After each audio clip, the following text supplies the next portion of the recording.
tulad nito, itong isang kabalbalan mo. Ayan, with that, does it mean that we have to recognize the ICC's jurisdiction over the Philippines? Ang inan to, bobo. Ni-recognize nyo nga eh. Pinamigay. Nasaan ba si Pangulong Duterte? Nasa ICC, mga tanga. O di ibig sabihin na sabwatan kayo sa ICC kasi ganito. Ito sabi kasi ni VP Sara, itong ating Pangulo ay pwedeng mapauwi ng ICC. Pauwiin po ng ICC. Mamamaya niyan, baka pag inuwi namin, putang ina, baka hindi tanggapin ng gobyerno. So, ang tanong ko, ano ang gagawin ng gobyerno kung pauwiin ng ICC si Pangulong Duterte? Ang sagot nito ni tanga, pauwiin siya ng ICC? O di ibig sabihin, nakikipag-cooperate na tayo sa ICC? Kung ICC ang may desisyon, na pauwiin dito yan, we will not take cognizance of that dahil wala tayong jurisdiction o wala tayong partnership with ICC, So parang dinideny mo ba yung pagpasok ni Pangulong Duterte bilang isang Pilipino pabalik ng Pilipinas? Dahil lang ang desisyon ay galing sa ICC at hindi kayo nakikipag-ugnayan sa ICC? Abay, gaga! Saan nyo binigay si Pangulo? Saan nakakulong si Pangulo?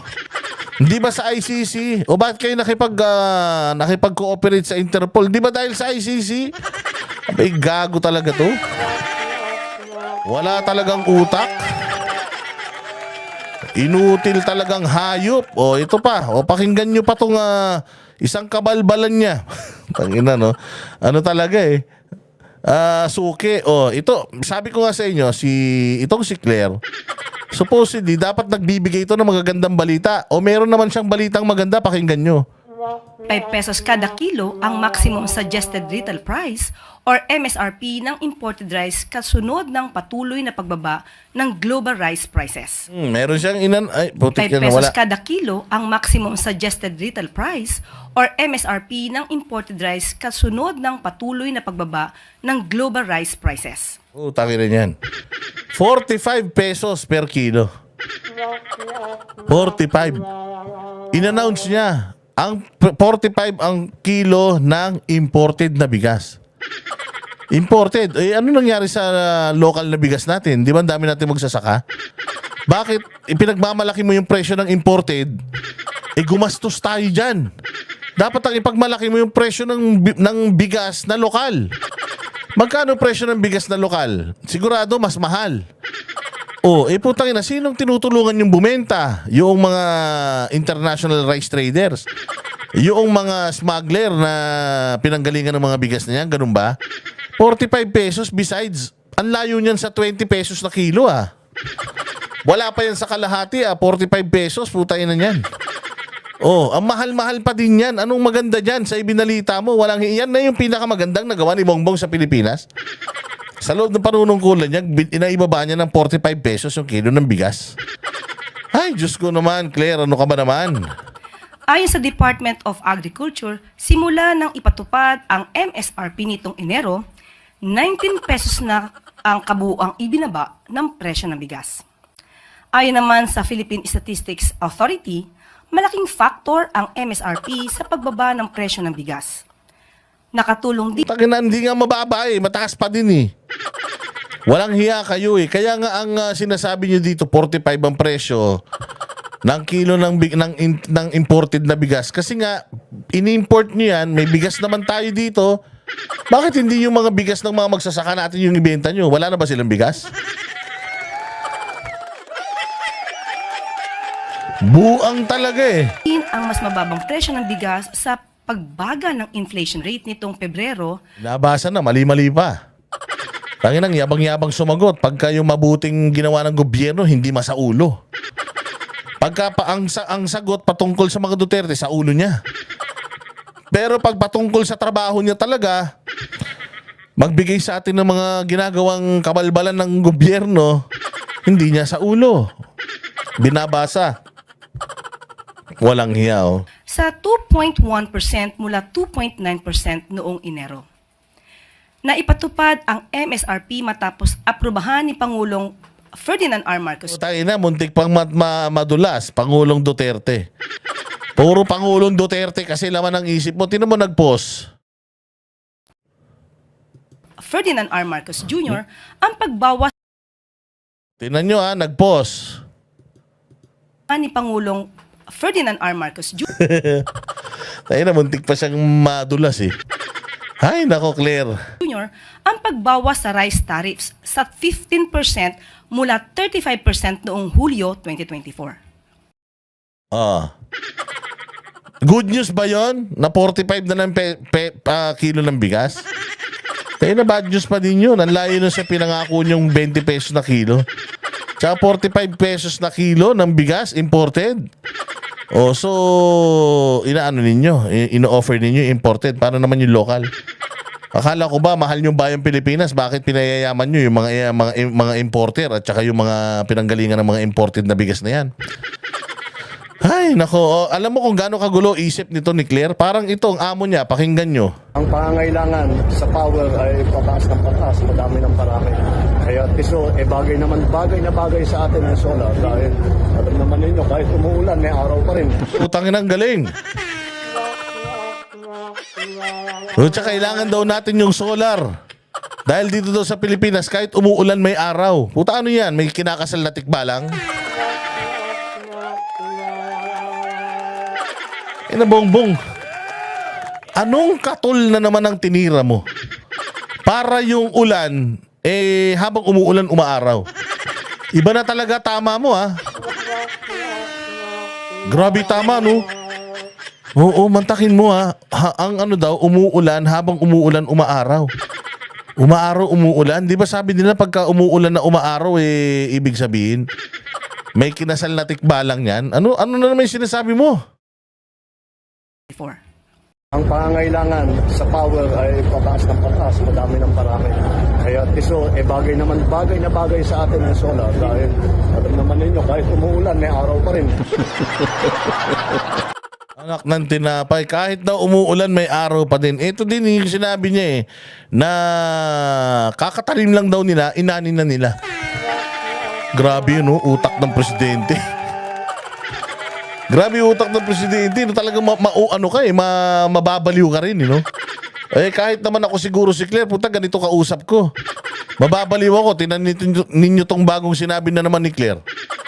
Yung pahayag niya patungkol doon sa sinabi ni Browner. Kinabahan kasi ako doon sa sinabi ni Browner para makikipaggera na tayo di ba kinabahan kayo? Sabi ni Claire, hindi daw kayo dapat kabahan. Pakinggan niyo yung paliwanag niya. Pakinggan po natin at nabasa din po natin ang statements po ni AFP Chief Romeo Browner. At sa aming pagtanto ay hindi naman po dapat mabahala ang taong bayan patungkol po dito. Putang ina, hindi tayo mababala. Out of the blue, yung army natin, yung pinakamataas, Chief of Staff. AFP Chief of Staff. Yung pinakamataas na general ng sundalo, biglang kumuha ng mic at sinabi na ihanda nyo ang sarili nyo. Pukin ang ina niyan. Hindi ka ba matatakot niyan? Ihanda nyo ang sarili nyo. Ba't ko ihanda sarili ko? Wala lang. Gusto ko lang, ganun. Tain na nagsalita yung general na ihanda nyo ang sarili nyo. Pag nagkagulo sa Taiwan, involved tayo dyan. Gagamitin natin ang ating mga puwersa para kunin natin yung 250 na mga kababayan natin na nandoon. Abay puta, importante pala sa inyo yung 250 na kababayan natin sa Taiwan. Bakit yung kababayan nyo si Rodrigo Duterte pumayag kayo ipamigay sa dahig? Gago pala kayo Loko-loko pala kayo diretso. Tama lamang po na magkaroon po siya ng reminder sa buong troops, pati na din po sa taong bayan. Putangin na niyan, magkaroon siya ng reminder sa buong troops out of the blue. Out of the blue. Sasabihin niya biglang, naka-camouflage siya, tapos sasabihin niya na maghanda kayo. Bakit? Anong paghahandaan namin? Maghanda kayo sa mangyayari sa Taiwan. Ba't ano ba mangyayari sa Taiwan? Wala. Basta maghanda lang kayo sa mangyayari sa Taiwan. Putangin, nakakabahan ka dyan, Claire. Tanga-tanga ka ba? Sinong gagong hindi kakabahan? Buti sana kung yung kapitbahay namin sintu-sintu yung sabi, humanda kayo. Oh, nalalapit na. Buti sana kung yung kapitbahay naming Abno, yung nagsalita, di ako kakabahan. Alam ko, Abno eh. Pero puta ito, AFP chief. AFP chief ang pumunta sa stage, nagsalita, humanda kayo. Oh, sa mangyayari sa China at sa Taiwan, blah, blah, blah, blah. Sabi mo, huwag tayo matakot. Tarantado talaga tong spokesperson natin na to, no? Putangin na, pinaglihi yata talaga to sa mapurol na, na kutsilyo.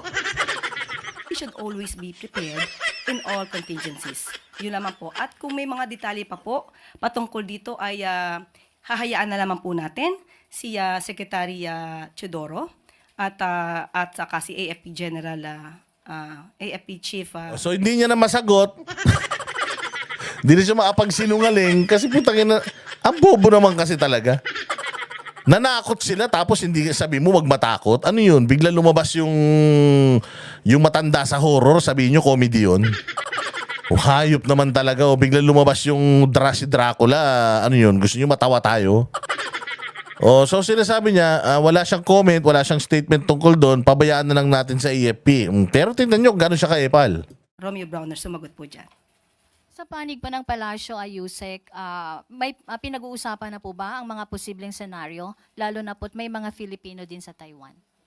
Opo, muli po, ang anuman pong detalye patungkol po dito ay manggagaling po sa ating Defense Secretary at saka po kay AFP Chief Browner. Also, Yusek, ano po ang plano ng ating pamahalaan para sa mga 250,000 na makababayan natin na nasa Taiwan, lalo na sa usaping posibleng repatriation? Opo, sa mga ganyang contingencies, kung magaganap po, Akala ko ba, Claire, panababayaan mo na kay Browner ang pagsasalita? Ba't sagot ka pa ng sagot? Nagsabi ka na eh, panindigan mo na lang. Putangin na kasi tali-talinuhan eh. ganap. Lagi po tayong handa. Katulad po ng sinabi ni AFP Romeo Browner, lagi tayo dapat handa sa anumang contingency. Kung mangyayari pan po yan, hindi po tayo dapat magtulog-tulog sa ating posisyon at sa trabaho. Lagi po tayong handa. Pero again, ang detalye pong iyan ay... Tangina yan. Ang detalye po yan ay sila na po ang magdidetalye. Salita ka naman salita. Walang hiya talaga tong natin, oh. Itong spokesperson natin, no? Ay nako, Claire, ewan ko sa'yo. Ay, talaga naman.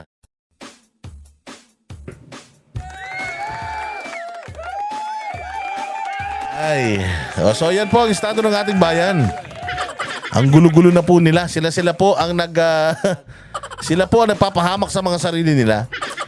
Oh, yung presidente, may spokesperson na tanga, tapos merong bida-bida na executive secretary.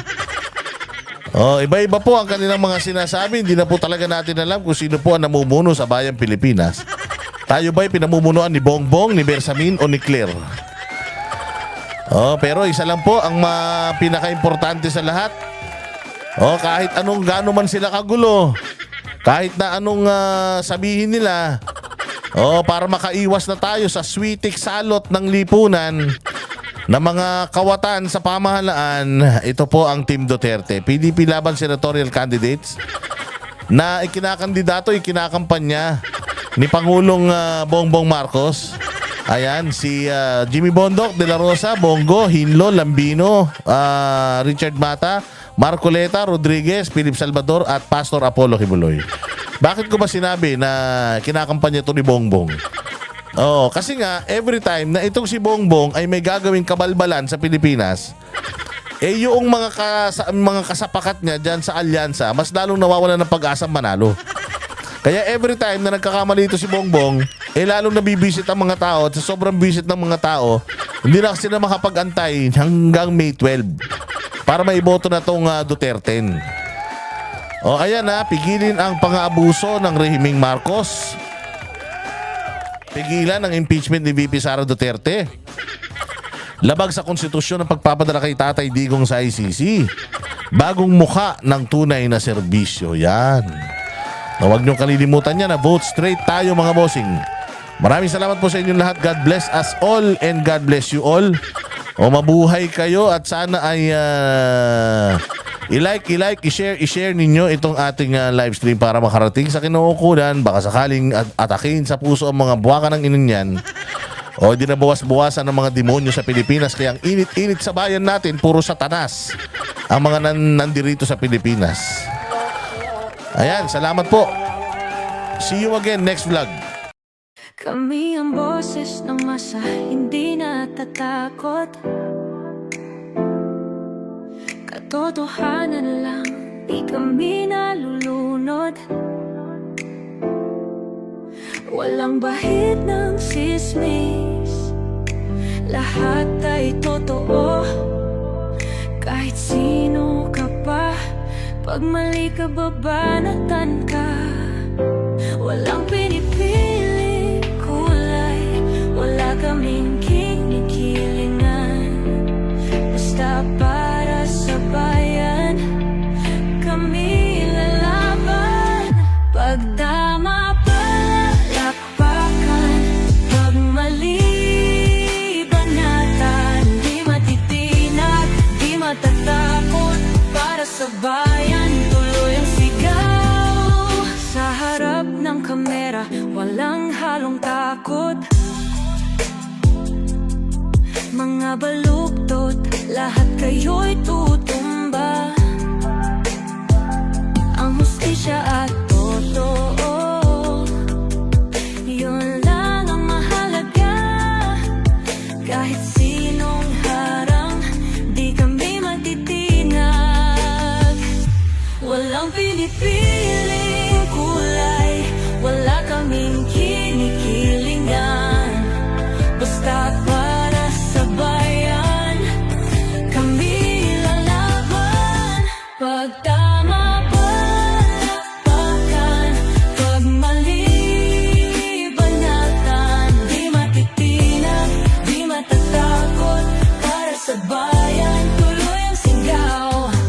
Kung nasa tama ka, ikaw ay aming kasama. Pero pag mali ka, handa ka na bang mabasag? Banateros kami, walang inuunan. Dahil bayan muna, bago ang sarili.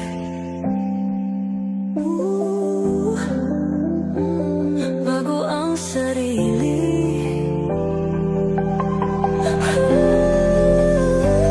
Pag tama palakpakan, pag mali banatan. Banateros ang sigaw, katotohanan ang laban.